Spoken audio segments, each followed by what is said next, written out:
Ludus, Vulpes.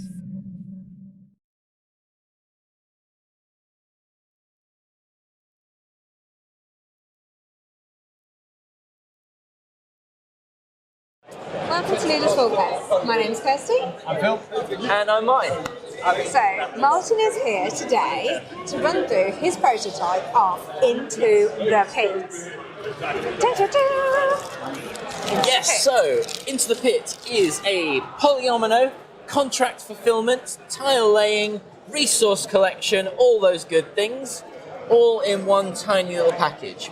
There is very little downtime. There is a lot of replayability because all these tiles are modular, and there's various upgrades and contracts you'll be looking to fulfill throughout the course of the game. Perfect. So, very brief explanation of what's going on today. You are going to take your foreman meeple, he is your worker placement element of this game, and you're going to put it on one of these 5 spaces around the edge of the board here. This eventually will look like a little town. For now, it is a black squares, but we'll live with that. So, let's go through these and see what they do. We'll start off with the foreman's office, because this is kind of the main meat of the game. You're going to place your foreman onto here, and you are going to choose how many miners you would like to expend. So, you start the game with 4 miners. You should also start the game with 5 money each. Sorry, guys. It's entirely my fault. Pop that in your little coin section there. Yep.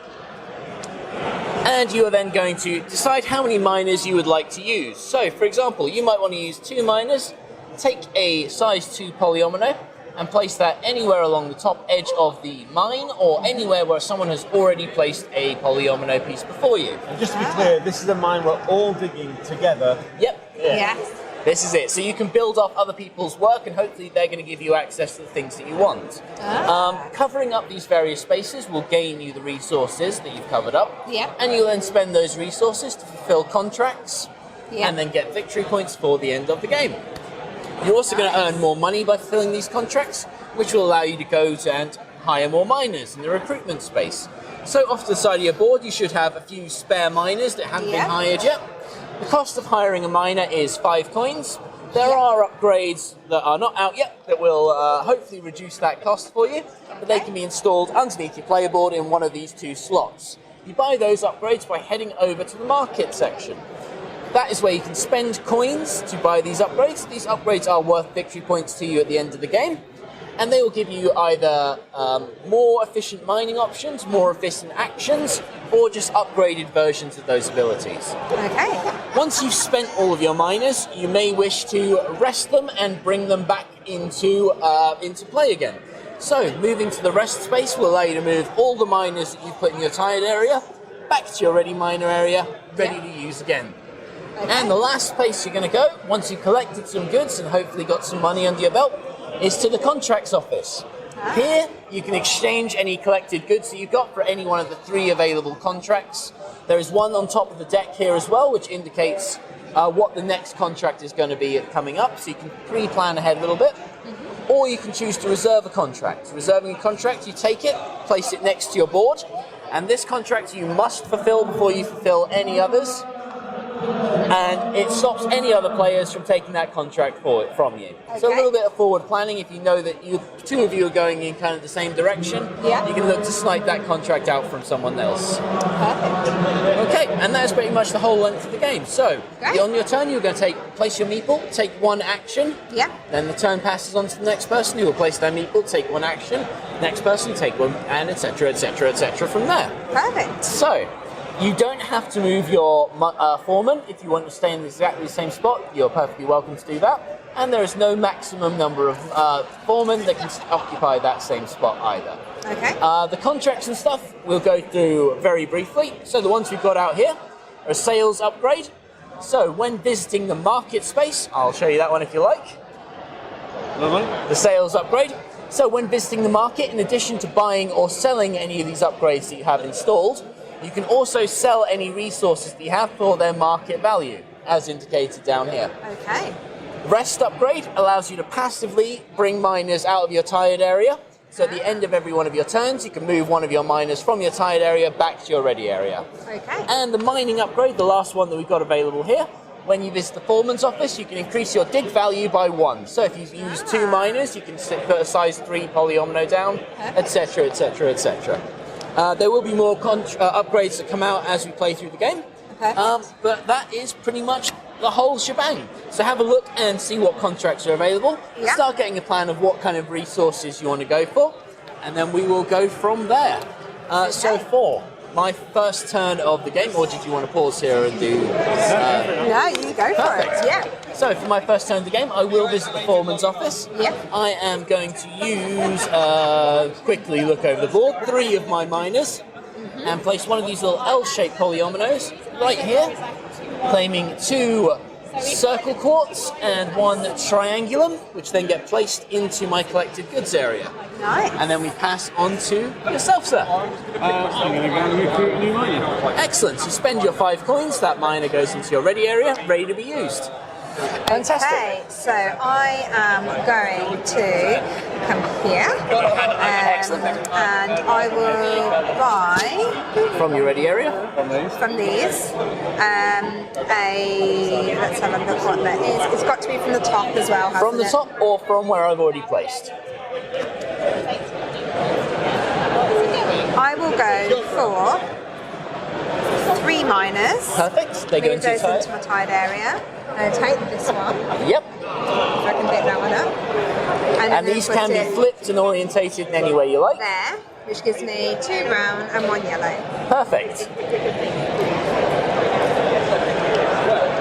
Excellent. So, at a 3-player count, the game is going to end once one of us has fulfilled 5 of our contracts. Okay. I'm going to head straight over to that contract office and do that right now, turning in 2 of these circle quartz, 1 triangulum, back to the supply and fulfilling this contract right here.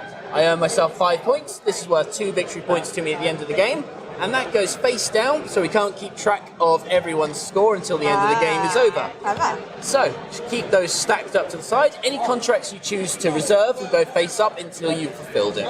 Okay. Next contract becomes available, and we reveal what is coming next. Okay, so I'm going to come here. And I'll spend 4 of my miners. Take this down. Yep. This is a good I can. You can flip, mirror, do whatever you need to with So we that. go there. So that's 1, 2, 3 quartz and a triangle thing. Perfect. Yep. 2, 3. Triangle. Fantastic. There you go. So I've got a little miner left, and I've got too many of these. So I'm going to go decisions. Okay, I am going to put him there. I'm going to keep him there. Yep, I'm going to absolutely. use this little 1 square here. I'm going to put it there for a green. Excellent. There you go. Fantastic. Right, I would like, I think I want an upgrade. So I'm going to come over to the market here, and I am going to spend 6 of my coins, Nice. turning in these 10s. I take 4 back for myself, and I'm going to take this rest upgrade, I think. Okay. That just gets installed underneath my player board. You can have a maximum of 2 upgrades installed at any one time. Do you switch them out? You can sell them back to the office Yep, for half the of course. value rounded down. Perfect. Okay. Thank you. here. And I'm going to rest some miners. So they all come back Yep. over to your rest area. That is your turn. Perfect. I am going to go here, and I'm going to exchange 1 of each of these Perfect. for this contract here. Excellent. So a green, brown, and a yellow to fill this contract here, Excellent. which gives me 6 coins. There we go. Fantastic. Right, so should have said at the end of my turn, one of these miners passively comes back Yeah, down. of course. Yeah. And I will, what is available? I want some of those. I might go and rest, actually. I'll pull these other 2 back down as well. Okay. Okay, well I will do some work because I feel like that's sensible. And I'll take another L piece again. Okay. Excellent. So you have first gone on to the second layer, so you may now reveal the 3rd layer of the mine. What did you actually cover then? That's fine. So 2 brown and 2 yellow. This is not the neatest reveal I've ever done. I'll sort Don't that worry out. about it, it's all good. You've got so many resources. So I should point out, Leftover resources that you have at the end of the game are going to be worth victory points. Same as any money you've got left over at the end of the game is going to be worth points. So there is a valid strategy in ignoring contracts altogether and just grabbing as much stuff as you possibly can and hoping for the best. And what's the win condition? How many victory points?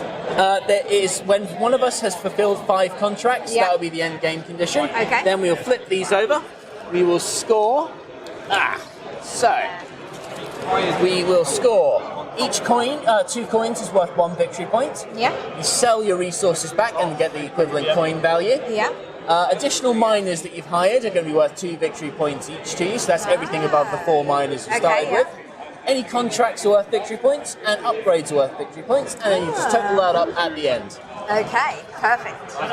So I am going to rest and bring my little dudes all back to you. No problem at all. Righto, I'm going to go and do some digging, I think, and I want some starstone, but I don't know. Oh, actually, yep, I'm going to spend all 4 of my guys. I'm going to take one of these little L shapes here, flip it over, and go right in there. Nice. Take 2 of the starstone and 1 serpent quartz for myself. Nice. Okay. Right. Yeah, exactly. Oh, and I've also placed a tile onto here, so you reveal the next level of the mine. Okay, should we call it that? I think we've seen it go. Absolutely fine. Yeah, that's pretty much the sum of the game anyway, sort of moving this around. So, I'm going to bring this back up. So,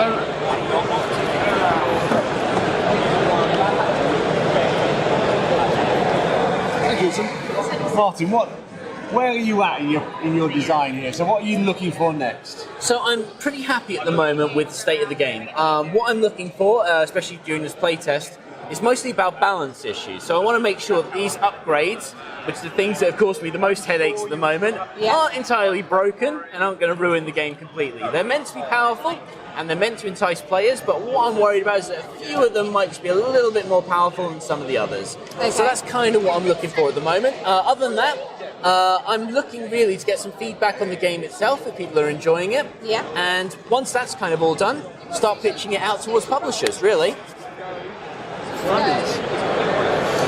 So, what inspired this game? So, what games have you played that have made you think, like, what aspects of different games helped you get to this stage? Yes, that's a nice easy one. I live in Cornwall at the moment, not by choice, my wife's Cornish. So mining is a big part of their heritage, and it's kind of been sort of an incentive to do a mining game. I know Tinner's Trails come out fairly recently, and that was a massive success. I love that game, and I love the mining theme to it, but I want to do something a bit more sort of a bit more fantasy based. That's kind of where I see this going at the moment. Hence the weird sort of resources you're digging for. Yeah, I like it. Also, really strange. When putting together my design kit, I bought a load of these tiles and spent about 6 months trying to figure out what I wanted to do with them. But I knew I wanted to use them. I also love polyomino games, so I kind of see this as a little halfway house between Century Spice Road with the sort of resource gathering, contract fulfillment kind of thing, and a bit of patchwork in the case of just laying polyominoes to do something productive. No, you can definitely. Yeah, we're going to hit a Barren Park kind of thing as well. Like cover something, get something. Cover something, get something. Exactly. Yeah. It's definitely got that feel to it, hasn't it? So no, this is brilliant. So how long have you been working on this then? About 6 months. So I started in January. When I started my new job, and I had the opportunity to just sort of spend a bit more time on creative projects. I came out of a very high pressure job into what I consider now to be a far more relaxed situation, and was able to sort of let my mind wander. I've wanted to be involved in game design for quite a long time. I've been a board game fan for quite a long time, and this is something that it's kind of been my little brainchild for the last little bit. That's wonderful. That's wonderful. So, if anybody wants to play this game, where do they need to find you, and on what day? So I'm currently going to be in the playtest zone this Saturday at UK Games Expo between the hours of 1 and 4 p.m. But honestly, I'll be in the open gaming arena for the rest of UK Games Expo weekend. So if anyone wants to try it out, just send me a message. I'm pretty readily available. My name's Martyn Hedges. I'll be working on the Alley Cat stall for most of the weekend, so come and poke me. Failing that, just look me up. Perfect. That's brilliant. Brilliant. Thank That's you, Martyn. great. Thank Oh, you not a so problem much at for all. your time Thank you today, very much. Martyn, and we wish you all the very best with the playtesting tomorrow. Perfect. Thank you very much.